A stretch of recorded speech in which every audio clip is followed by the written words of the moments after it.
خلقت الجن والانس الا لیعبدون۔ اللہ رب العزت ارشاد فرماتا ہے کہ میں نے جنوں اور انسانوں کو عبادت کے لیے پیدا کیا۔ جنوں اور انسانوں کو پیدا کس لیے کیا ہے؟ عبادت کے لیے۔ عبادت اللہ رب العزت کو بہت پسند ہے، بہت پسند ہے۔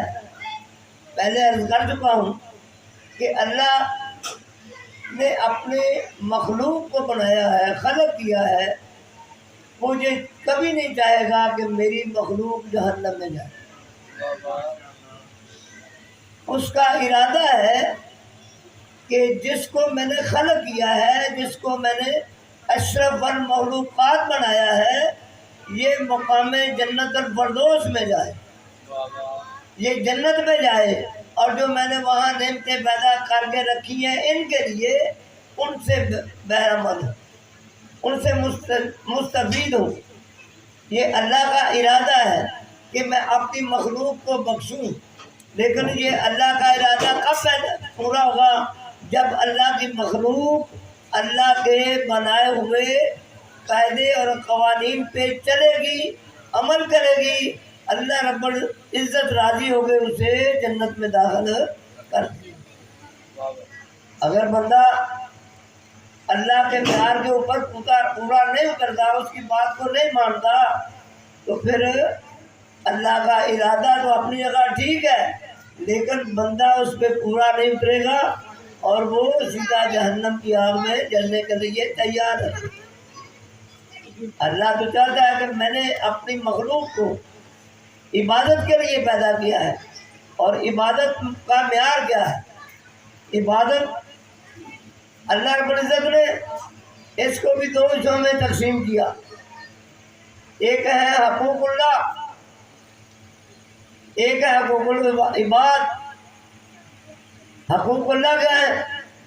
نماز ہے، کلمہ پڑھنا ہے، نماز ادا کرنی ہے، قرآن پاک کی تلاوت کرنی ہے، روزہ رکھنا ہے، حج کرنا ہے، زکوٰۃ دینی، عمرہ کرنا ہے، نیک کام کرنے ہیں، اچھے اچھے کام کرنے ہیں، یہ ہے حقوق اللہ۔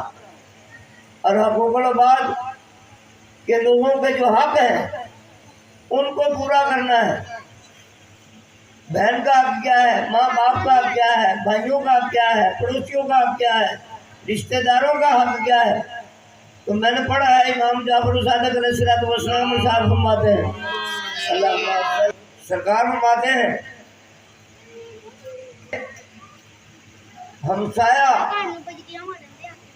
جس کا ہمسایہ اس کے شر سے محفوظ نہیں، اس کی شفاعت محمد والے محمد نہیں کرے۔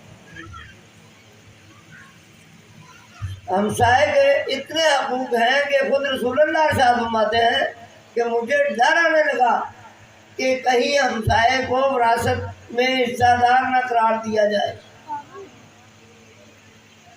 ہم میں ہر بندہ کہتا ہے کہ ہمارا ہمسایہ اچھا نہیں ہے، پڑوسی اچھا نہیں ہے، میں اس سے بڑا تنگ ہوں، لیکن کبھی کسی نے یہ سوال پیدا نہیں کیا، اپنے آپ کے اوپر سوال نہیں کیا کہ میں بھی کسی کا ہمسایہ ہوں، مجھے بھی پوچھنا ہے اس سے جا کے اپنے ہمسائے سے، کیا بندہ خدا میں بھی تیرا ہمسایہ ہوں، کیا مجھ سے تجھے کوئی تکلیف تو نہیں ہے؟ اگر ہے تو میں معافی مانگوں، میں اس تکلیف کو دور کروں۔ آج حقوق اللہ تو کیا،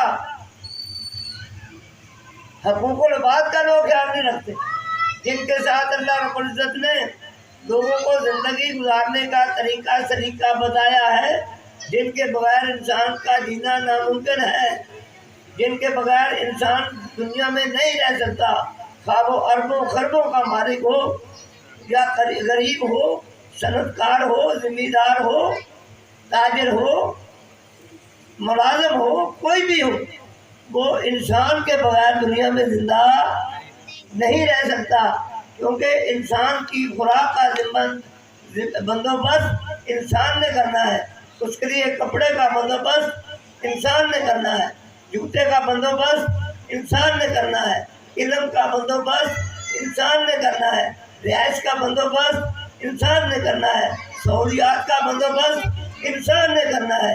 اگر انسان نہ ہو تو انسان زندہ نہیں رہ سکتا۔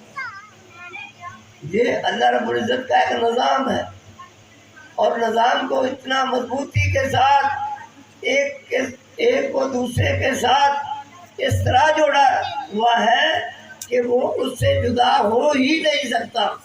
جس طرح ایک چین ہوتی ہے نا، وہ چین کی اگر ایک وہ گری نکل جائے تو وہ چین باقی نہیں رہتی، اسی طرح اگر وہ چین میں سے ایک بندہ بھی غائب ہو جائے، ختم ہو جائے، ادھر ادھر ہو جائے تو نظام بالکل برہم ہو کے رہ جاتا ہے۔ اس کی مثال یہ ہے کہ گھر میں جتنے بھی افراد ہوں، 2 ہوں، 4 ہوں، 10 ہوں، 20 ہوں، اگر کوئی ایک بندہ اپنے وقت مقررہ پہ گھر نہ آئے تو تمام گھر پریشان ہو جاتے ہیں، تمام گھر والے پریشان ہو جاتے ہیں، حالانکہ باقی لوگ موجود ہیں، بسم اللہ، حالانکہ باقی گھر والے موجود ہیں، باقی افراد موجود ہیں، اس سے اچھے اس سے زیادہ پیدا کرنے والے، گھر کے کام کاج کرنے والے موجود ہوتے ہیں، لیکن وہ اگر نکمہ بھی ہو، گھر نہ آئے تو نظام دھرم بھرم ہو جاتا ہے، ان کا سکون چین ڈسٹرب ہو جاتا ہے، ختم ہو جاتا ہے، جب تک وہ نہ آئے۔ اور اللہ نہ کرے اگر کوئی مر جائے تو پھر خواہ وہ کسی گھر کا نشئی کیوں نہ ہو، پریشان کرنے والا کیوں نہ ہو، وہ گھر کا نکمہ ترین فرد کیوں نہ ہو، لیکن پھر بھی گھر والوں کو سکون اس کی کمی محسوس ہوتی ہے۔ یہ نظام قدرت ہے، بندے کا بنایا ہوا نظام نہیں۔ اگر بندے کا بنایا ہوا نظام ہوتا تو بندہ بندے کی پرواہ نہ کرتا۔ یہ اللہ رب العزت کا بنایا ہوا نظام ہے کہ جس میں ہر بندہ دوسرے کی ضرورت ہے۔ میں پڑھ رہا تھا کہ ایک بندہ بہت امیر ترین تھا، اس نے اپنی قبر بنوائی اور اپنے رشتہ داروں کو، بیٹوں کو، عزیزوں کو وصیت کی کہ مجھے اس میں دفن کرنا ہے۔ اس کا ایک جہاز تھا، وہ جہاز میں بیٹھا، جہاز اڑا اور وہ بندہ غرق ہو گیا، وہاں پتہ ہی نہیں چلا اس کا کہ وہ کہاں چلا گیا۔ قبر کسی کی تھی، دفن کوئی اور ہو گیا۔ ایک بندہ تھا امیر ترین برطانیہ کا، اس نے اپنے محل میں صرف ایک کمرہ اپنی دولت رکھنے کے لیے بنایا ہوا تھا۔ وہ بندہ ایک دن، اس کا کمال یہ تھا اس کمرے کا کہ جو وہ کمرہ اندر سے بند ہوتا تھا اور باہر سے بل نہیں کھلتا تھا۔ بند اندر سے ہوتا تھا، باہر سے وہ کھلتے ہی نہیں تھے۔ اگر سے اندر سے بند ہو گیا تو باہر سے نہیں کھلے۔ اب وہ بندہ اندر چلا گیا، جب وہ گیا ہے تو کمرہ بند ہو گیا۔ اب وہ کھل تو نہیں رہا تھا، باہر سے کھل ہی نہیں رہا تھا، وہ بند ہو گیا ہے۔ اب وہ آوازیں دے رہا ہے، چیخ پکار کر رہا ہے۔ ایک دن، 2 دن، جب وہ بے ہوش ہونے لگا تو اس نے اپنی انگلی کو کاٹا، خون سے لکھا دیوار کے اوپر کہ دولت انسان کو موت سے نہیں بچا سکتی، دولت انسان کو موت سے نہیں بچا سکتی۔ اگر بچا سکتا ہے یا اللہ بچا سکتا ہے یا اللہ کا نمائندہ بچا سکتا ہے۔ اس لیے تو اللہ نے ارشاد فرمایا اپنے فرشتوں سے کہ میں زمین پہ اپنا نائب بنانے والا ہوں۔ تو فرشتوں نے کہا کہ یا اللہ انسان کو نہ بنانا، یہ خون ریزی کرے گا۔ اب سوال یہ پیدا ہوتا ہے کہ فرشتوں کو کیسے معلوم تھا؟ سوال پیدا ہوتا ہے نا کہ فرشتوں کو کیسے معلوم تھا کہ یہ خون ریزی کرے گا؟ تو اس کا جواب یہ ہے کہ انسانوں سے پہلے جنوں کی مخلوق تھی، جن آپس میں لڑتے تھے، اتنا لڑتے تھے تو ایک دوسرے کو قتل کر دیتے تھے۔ تو اب فرشتوں نے اللہ رب العزت سے عرض کی، اے مالک، اے خالق، اے پالنے والے، اے رب اللہ، کہ یہ جو ایک آگ سے بنا ہے، ایک عنصر سے، آگ سے بننے والی مخلوق اتنی ظالم ہے کہ یہ ایک دوسرے کا لحاظ نہیں کرتی، ایک دوسرے کو قتل کر دیتی ہے، تو جو 3 عناصر سے بنے گا اس کا کیا ہوگا؟ جو ہوا، مٹی اور پانی سے بنے گا۔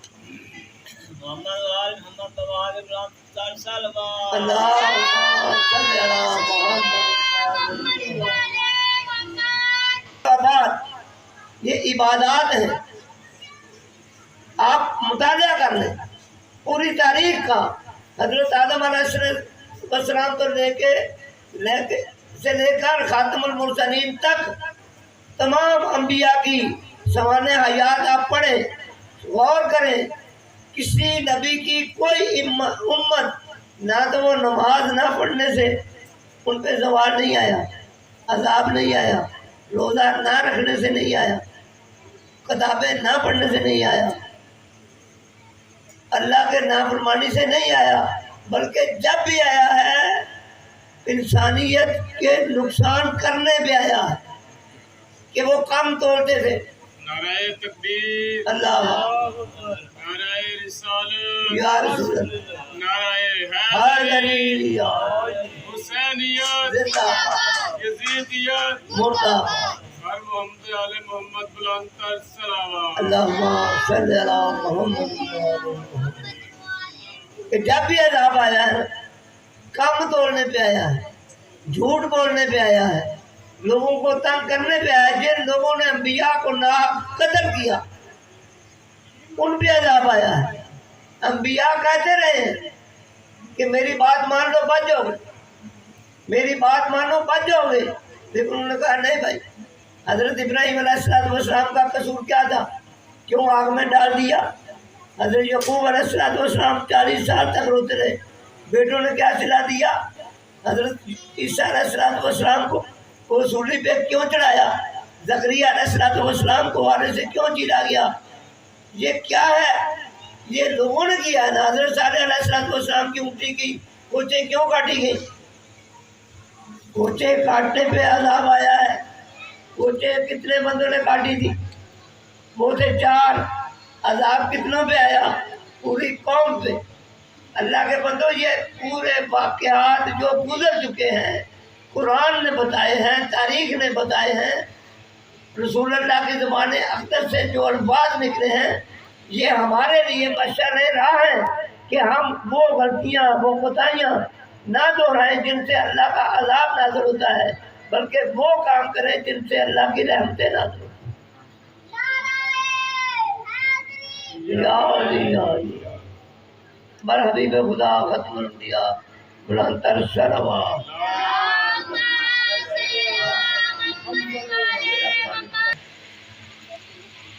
دینے والا ماڑا ہے، کمزور ہے، لینے والا ذرا تگڑا ہے، وہ کٹ جاتا ہے، میں نہیں دوں گا بھائی۔ اب ہوتا کیا ہے؟ وہ کہتا ہے میں نہیں دوں گا، پھر لوگوں کو کہتا ہے کہ یار اس کی کیا مجال کہ یہ مجھ سے پیسے مانگ بھی دے، میں نہیں دوں گا، کیا کر لے گا میرا؟ کوئی اللہ کے بندے یہ بات نہیں ہے، اس نے بیچارے نے کیا کرنا ہے؟ ایک بات تو یہ کہ وہ آپ کے مشکل وقت میں کام آیا، آپ کا ہمدرد بنا، آپ کی ضرورت کو پورا کیا، اوپر سے آپ یہ صلہ دے رہے ہیں۔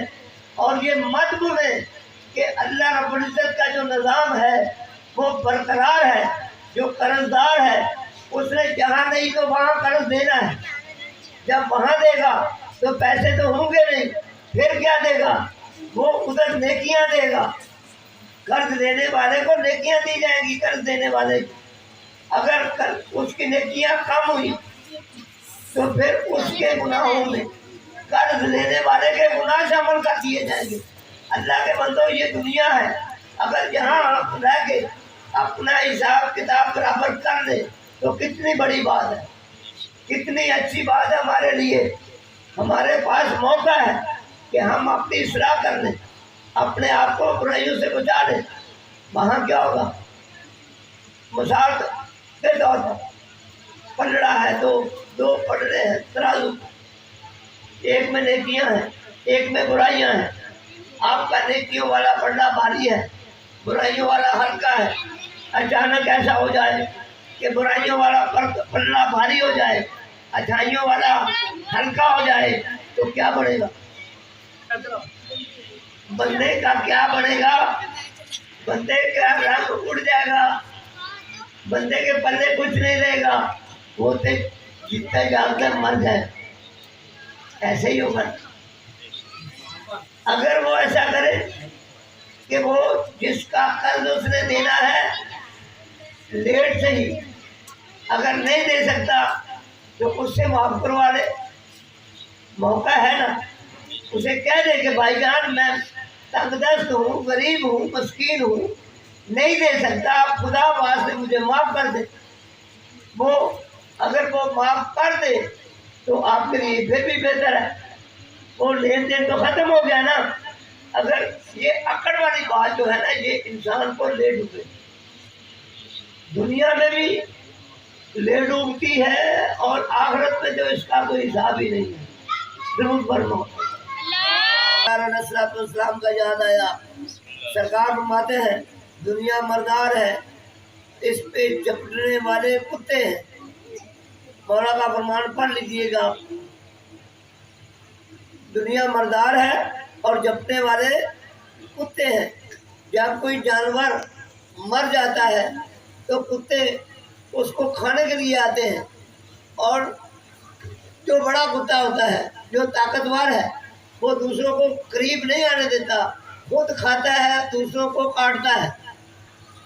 دنیا کا بائن نظام ایسا ہی ہے۔ آپ دیکھتے ہیں، مجھ سے زیادہ بہتر جانتے ہیں کہ جو تگڑا بندہ ہے، طاقتور ہے، بدماش ہے، وہ کسی غریب آدمی کو قریب نہیں آنے دیتا، وہ خود ہر کسی کا مال کھائے بھی جا رہا ہے اور لوگوں کو کاٹے بھی جا رہا ہے۔ نظام دنیا کا چل رہا ہے اور مولا کائنات نے اس کی نشاندہی کر دی ہے۔ اب مولا فرماتے ہیں کہ دنیا مومن کے لیے قید خانہ ہے اور منافق کافر کے لیے جنت ہے۔ جنت مومن کے لیے قید خانہ ہے۔ اب قید خانے میں جتنی بھی سہولت ہو، نہ وہ اپنی مرضی سے سو سکتا ہے، جی اللہ بات، اپنی مرضی سے اٹھ نہیں سکتا، اپنی مرضی سے کھا نہیں سکتا، اپنی مرضی سے پی نہیں سکتا، اپنی مرضی سے چل پھر نہیں سکتا۔ اللہ کے بندے، تو ہے مسلمان، تو ہے مومن، تجھے اللہ اور اللہ کے رسول نے پابند کیا ہوا ہے کہ حرام سے بچنا ہے، حلال کھانا ہے، کسی کا حق نہیں کھانا، غریبوں کا حق واپس دینا ہے، جس کو اللہ نے منع کیا ہے اس کے قریب نہیں جانا، جس کو حلال کیا ہے اس سے منہ نہیں موڑنا۔ یہ اللہ رب العزت نے آپ کے لیے جو آسانیاں پیدا کی ہیں، ان آسانیوں سے فائدہ اٹھانا ہے، جن سے منع کیا ہے اس سے منع ہو جانا ہے۔ یہ مومن کا کام ہے کہ مومن رات کو نماز عشاء پڑھنے سے پہلے سو نہیں سکتا اور نماز فجر کے وقت سے پہلے تک سویا رہ نہیں سکتا۔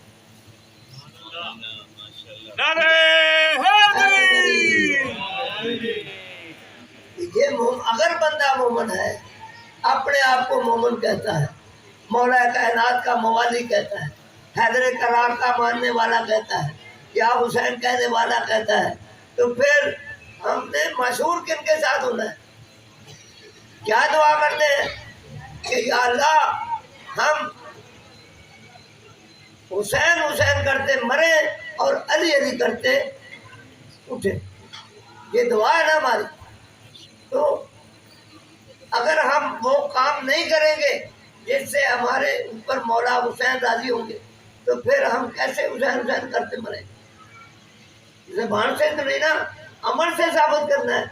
آج بھی مولا امام زمانہ علیہ السلام کے لیے یہ مشہور ہے کہ جب 313 مجاہد مکمل ہوں گے تو مولا کا ظہور ہوگا۔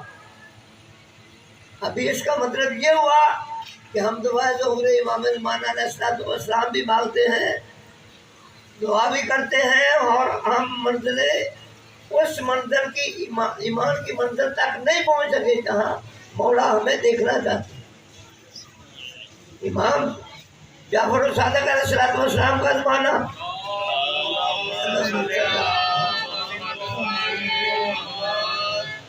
ان کا زمانہ، ایک صحابی امام سرکار کے پاس آیا، سرکار تبلیغات میں مصروف تھے، تو کہنے لگا یا امام علیہ السلام آپ کے پاس اب وقت ہے، حالات سازگار ہیں، لوگ آپ کی بات مانتے ہیں، خلفاء کی طرف سے بھی اتنی شورش نہیں ہے، حالات موافق ہیں، تو آپ انہیں حسین علیہ السلام کا بدلہ لیں۔ تو سرکار فرماتے ہیں اچھا یہ تیرا مشورہ ہے؟ تو کہتا ہے جی مشورہ میرا یہی ہے۔ تو سرکار فرماتے ہیں کیا تم ایسا کرو، وہ جو تندور جل رہا ہے جاؤ اس میں چھلانگ لگا۔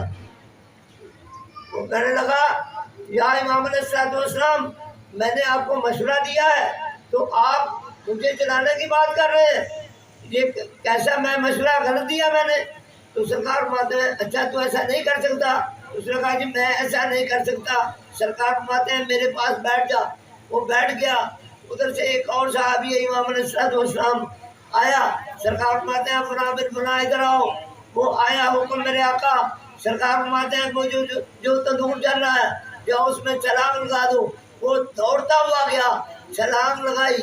فرماتے ہیں جا اس کے اوپر یہ برتن دے گیا، وہ دے کے آیا اور وہ ساتھ میں بیٹھ گیا۔ اب وہ پریشان تھا کہ پتہ نہیں چلنے والے کا کیا بن رہا ہے، کیا بنے گا اس کا۔ وہ کبھی کبھی کہتا امام علیہ السلام چلتے ہیں جا کے دیکھیں اس کا کیا بنا ہے۔ سرکار فرماتے ہیں بیٹھ جا میں اب خود دیکھ لوں گا۔ وہ پھر تھوڑی دیر بعد کہتا ہے مولانا سرکار چلتے ہیں جا کے دیکھتے ہیں۔ سرکار پھر بٹھاتے ہیں، پھر کہتا ہے مولانا سرکار چلو چلتے ہیں دیکھتے ہیں کیا بنا۔ پھر مولانا سرکار فرماتے ہیں بیٹھ۔ آخر کار مولانا سرکار نے فرمایا چل اٹھ میرے ساتھ چل۔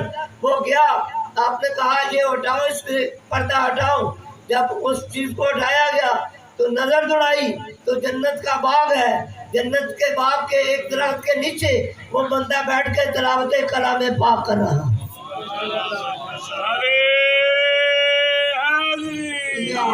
بندے لے گیا، جہاد میں شروع کر دیتا ہوں۔